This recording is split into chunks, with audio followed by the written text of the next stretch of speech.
Hello everyone, and welcome back to the channel.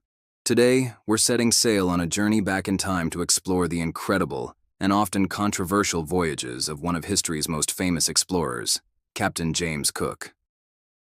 Forget the simple textbook story. We're diving deep into the mysteries and groundbreaking discoveries that defined his expeditions. So, who was Captain Cook? Born in 1728 in a small English village, James Cook rose from humble beginnings to become a master navigator and cartographer in the Royal Navy. He wasn't just a sailor.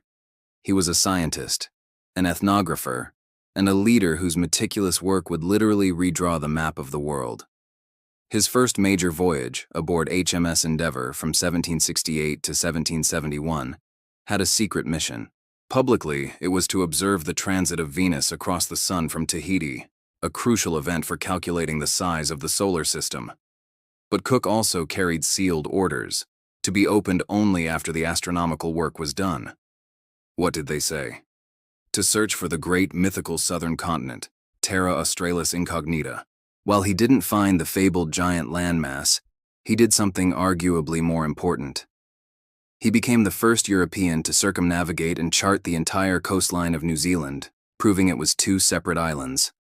He then sailed west and made the first documented European landing on the eastern coast of Australia, which he named New South Wales and claimed for Britain. His detailed charts of these lands were so accurate they were used for centuries. But Cook's voyages weren't just about drawing lines on a map. He was a pioneer in health at sea.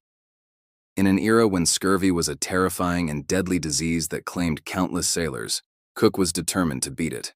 He famously experimented with diet, forcing his crew to eat things like sauerkraut and a type of citrus extract. It worked. On his first voyage, he didn't lose a single man to scurvy, a truly revolutionary achievement. His second voyage, from 1772 to 1775, was even more ambitious. With two ships, the Resolution and Adventure, he was sent to definitively prove or disprove the existence of the great southern continent. This time, he sailed further south than anyone before him, becoming one of the first to cross the Antarctic Circle. The conditions were brutal: towering icebergs, freezing fog, and immense danger.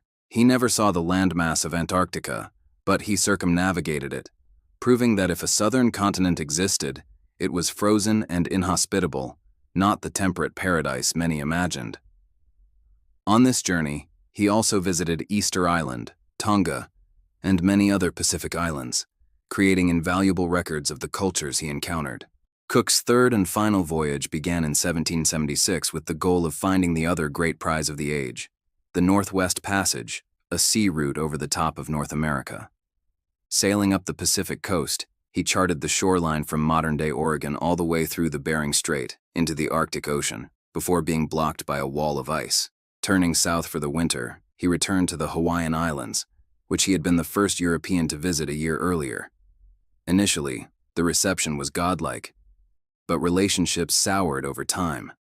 Tensions grew, a small boat was stolen, and in a tragic and chaotic confrontation on the beach at Kealakekua Bay in 1779, Captain Cook was killed. Captain Cook's legacy is complex. He was a brilliant navigator and a man of science whose work transformed our understanding of the planet. But his voyages also marked the beginning of a profound and often disruptive European impact on the Pacific. He was an agent of empire, and his arrival had irreversible consequences for the indigenous peoples he met. Exploring Cook's journeys is to explore a pivotal moment in world history, filled with discovery, hardship, and human drama. What do you think is his most significant achievement? Let me know in the comments below. Thanks so much for watching. If you enjoyed this journey into the past, please hit that like button and subscribe for more historical deep dives. See you next time.